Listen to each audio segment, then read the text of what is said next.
Neil, welcome to Thank you. Cambridge United. What's most exciting you about the job here at this what is a admittedly very early stage? Look, I'll get onto the football side in a minute, but off the field, just coming into the training ground, what a magnificent venue we've got.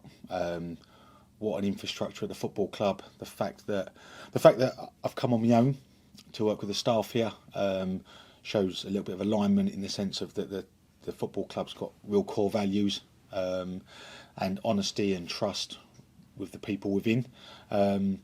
So I've come to work with the guys that are here and try and help them develop, whilst enjoy it for myself as well. So behind the scenes, football club is in a brilliant place, as in board level, owners, football board, Ben Strang, sporting director, football staff, and then you go to the players themselves. And I look at the group of players and watched quite a few games recently, obviously in preparation for the possible opportunity. There's a group of players here that I feel that I can work with and that I can help develop and hopefully just slightly adjust results, and help them, possibly move up the division. Yeah, because it's been, well, certainly the past month has been tough, but you look at this side, yeah, there's been an absence of goals, but are you thinking tweaks at this stage rather than having to change too much to get them heading the other way? Yeah, look, you could go into a football club in November, December time. It's not about rapid change or revolution, not at all. It is purely just trying to get your messages across, just trying to find slightly different ways to what maybe has been in previous games, just to try and be harder to beat, to score more goals. So it's working with the players that are in the building for sure and trying to see their attributes. But basically, you look at this group of players and you like what you see? I do, yes. Yeah, I've got to be honest, I really do. There's quite a few players in that change room that I've tried to sign in the past, over sort of the last, probably longer than 5 years actually. When you go back with people like Ryan Bennett and Michael Morrison, more than 5 years I've tried to sign them. But I've tried to sign players in the past, which is always a really, really good sign. There's a lot of players in the change room that when I came up against them as a player in some of the occasions, but certainly as a coach and a manager, I didn't like playing against. And again, it's another really positive sign. It's a good group of players. I witnessed an extremely aggressive training session this morning where the players were at it in a really positive fashion. And I said to them this morning, they've set their standards now, not just with this morning, but the result on Saturday.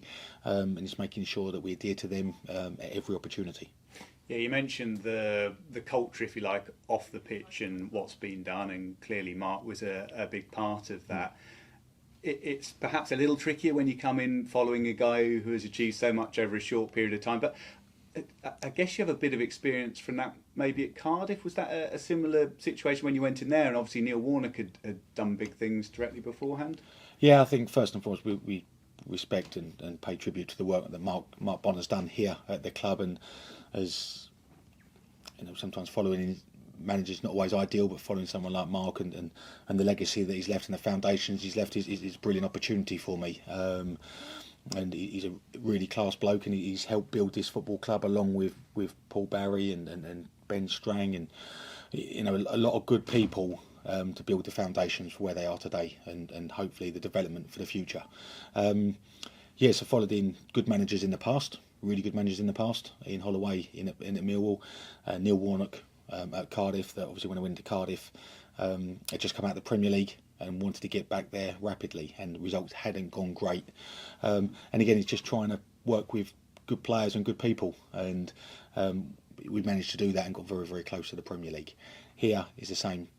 Mark's put a really good group together and done extremely well over a period of time.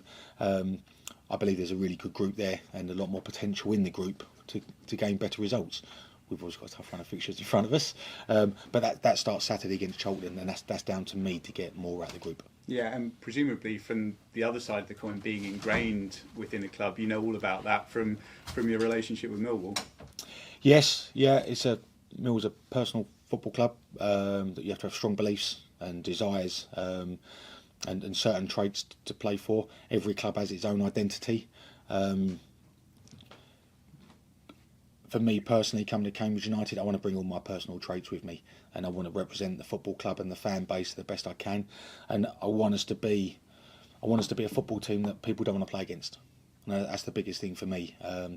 When you're a team that, at our stage at the moment where we're at on our journey, is we're a little bit of an underdog, still in the division, and we need to use that as a real strength, and we have to raise our game every week, and that again, it goes back to starting against Charlton. But I want the fans to see a front foot Neil Harris team that they'd have been used to over the years of seeing my teams play, and would have feared playing against them. I want teams to fear us. Yeah, so getting that identity in there. You mentioned the slightly different challenge for you of coming in by yourself, where previously for quite a long period of time you've had David Livermore with you.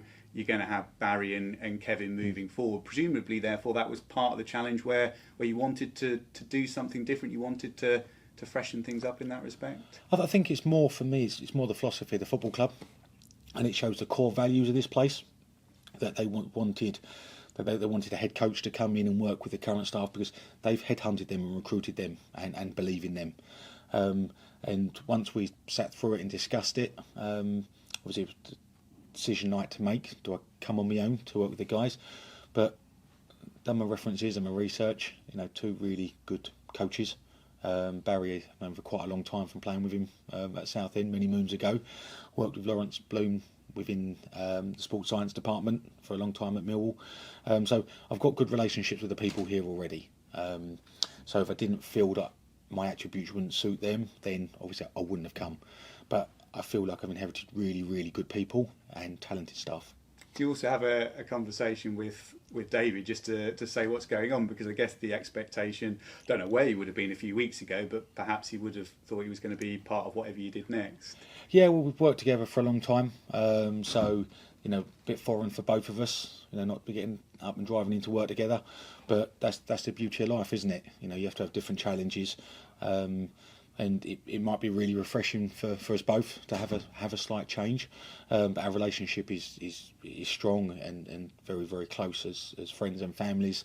So working together with David in the future is definitely something will be considered by both of us. Yeah, and you mentioned that with Barry you already know him, and with various people at the club, presumably one of which is Graham Daniels. Would he have been your manager at Cambridge City back in the day? He would have been back in the day. My time at Milton Road, a brilliant time for me. That was probably my real life apprenticeship in football, playing at a really good level, a big football club, which was theoretically now National League South level in the old Dr. Martin's Premier. I was only a young lad at the time, 18 years old. Graham Daniels, huge personality, as we know. Very outspoken, but very passionate in the way he speaks. And it was a great experience for me to play at Milton Road, and that was really me building my ties with Cambridge as a city. And it's one of the reasons I'm back as well. Just I've had a fondness to come back every year, come here and stay and dine here and things. So it's just, I don't know, it's surreal coming back to a certain extent, and certainly surreal Graham being here on the board, and just it just again shows that the football club is supported by really, really good people. Was he your first point of contact? Is that completely natural when you know someone at a club that a week or so ago you give him a buzz and speak to him first?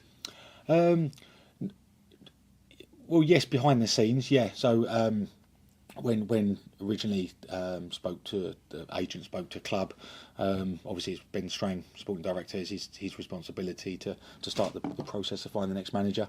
But of course, over the course of the weekend, spoke to Graham, just to understand about people more than anything, because he obviously reads people very well and talks really well about sort of people's identities and who they are. So speaking to him was fantastic, and let's be honest as well, Graham doesn't get involved in football matters, but he has played the professional sport and he understands football, so just getting his perspective as a fan as much as anything was quite key for me. And you mentioned with the structure, I guess, going one way with Barry and Kevin being part of your team, but also the other way with Ben, having that setup where you have recruitment and other parts of the football picture, people getting involved and taking that responsibility. I presume from your CV, something you're quite comfortable with anyway. You've had it at previous clubs. Yeah, different ways of working. What you have to do is you have to identify people's strengths and weaknesses quickly, and let them feel comfortable in their roles. So Barry and Kevin are good coaches. I've seen them on the grass this morning deliver very well. And they'll have different ideas to me as well, which would be refreshing for me. Head coach, stroke manager role nowadays is more so about managing football clubs and talking to players, as well as it is just delivering out on the grass. Yes, impact on the grass from me, definitely. Today, not so much. Tomorrow, yes, leading into Charlton. Of course, the team has to look like my team on Saturday as much as it can in 24 hours. But today was more about people time for me, getting to know the staff and also the players, and having guys in the building that have coached the players, know the sessions that they can deliver and the qualities the players have got in those sessions was really key in the first 24 hours. Yeah, with Charlton, quick word on the weekend. Presumably, whenever you walk out the Valley, you get a certain level of reception given your connections. Yes, yeah. A few choice words thrown my way at times. That's all part of football, isn't it? I understand that as a player of the South London rivals, but ultimately, Charlton's a nice football club. It's a good football club. But great first game for us, for Cambridge United, for me to be Cambridge United manager going to Charlton. It's a cracking first game. And just with the team news last weekend, Fajiri picked up an injury beam for a scan. Is there any news on him? Just waiting up for follow-up news at the moment. Look, we'll have to see the weekend whether it's too soon and wait for the feedback. But obviously he's a good player. He's a good player, and I thought he showed his qualities in the first 23 minutes. Last Saturday, back to looking like the player that I'd seen earlier in the season. So yes, hopefully that's positive news. And is that thigh that he's got a problem with? Yes, quad, yeah. Brilliant. That's great from me, and I think we'll move on to the Zoom now. Anybody? Hi Neil, good to talk to you, and congratulations on your appointment. Just wanted to ask you about the aims for this season. Is it solely about retaining League One status, or are you looking to aim higher than that? Well, naturally we want to aim higher than that, but we have to be realistic on day one and just say we've been difficult results wise at the moment within league action. Obviously not in the FA Cup last week, it was a great result, but recently results have been tough to take for everybody after a fantastic start. So for me it's about building confidence quickly, trying to bring a little bit of continuity in my messages, in team selection if possible, barring injuries and suspensions obviously, but trying to build foundations quickly within the group, and that means at the moment making sure we try and eradicate the fear of the bottom four, but also trying to push up the league as well. Certainly not putting any pressure on the staff and the players' shoulders at the moment about where we need to finish in the league. I'm not going to get involved in that at the moment, but ultimately I'm inheriting a group that I feel should be doing slightly better in the division, but we have been in a difficult moment, so I have to be really respectful to that. And looking past this season as well, what do you think the club should be looking to achieve in the coming seasons during your time in charge? Well, having spoken to the board at length on more than one occasion, they're very clear with their thought process for coming transfer windows and seasons, and it's about taking small steps. And it's ultimately the best way of doing it. You see the clubs that invest loads of money, boom or bust, and it goes pear-shaped. The board have been really sensible, want to invest as they go along, and they want to boost the playing squad and adapt as they go over transfer windows and seasons.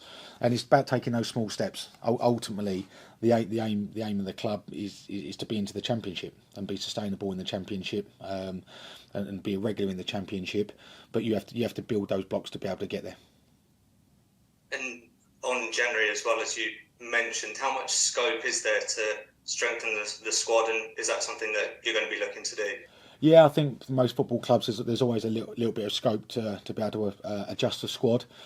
First and foremost, I have to assess the squad as quickly as I can, not jump to any conclusions on players.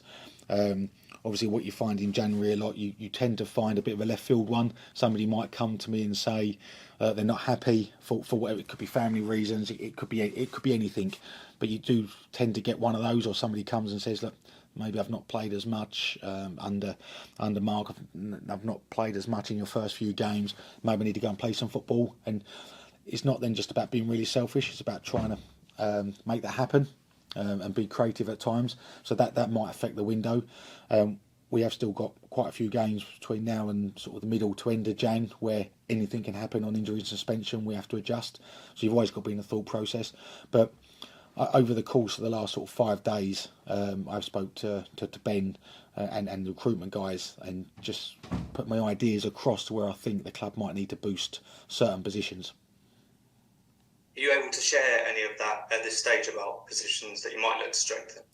Well, I think part of that will be down to Fajiri and how he gets on over the next sort of 24, 48 hours around the game or not around the game. And also just really it's more about just trying to be calm and assessing the players, identify the way I want to play with the group we've got. If you look at the balance of the squad, where straight away you can look at like Liam Bennett is the only out and out right back within the group. If we lose Liam to an injury, then how does that affect us? Touch wood that doesn't happen, but we have to be thinking what if as well. So just balance the squad. What I promised the guys, no knee-jerk reactions, be nice and composed like I normally am, methodical, and then we'll sit down and discuss towards the end of next week.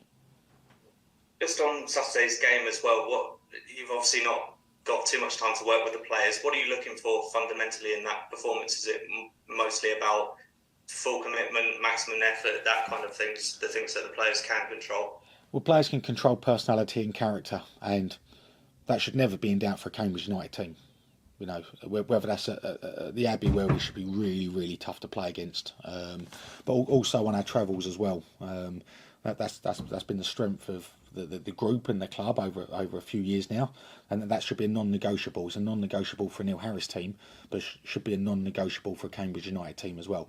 So yes, character and personality certainly, but there will be a chance tomorrow, not just on the pitch because there'll be limited time on heavy pitches at the moment, but within the classroom with the tactics board, an opportunity on Friday and on Saturday prior game, there'll be an opportunity to get messages in, and it'd be really interesting to see who can take what messages in how quickly. Again, the team had a really, really good result last week. It's not about ripping up and starting again, it's about building on that. Final one from me, just on the injury front. Obviously, you mentioned about Fajiri, not entirely sure whether he'll be available. Other than him, have you got pretty much a full squad to pick from for Saturday? Yeah, I'm pretty sure from within what's been available for the last few weeks, then I think we're in pretty similar shape.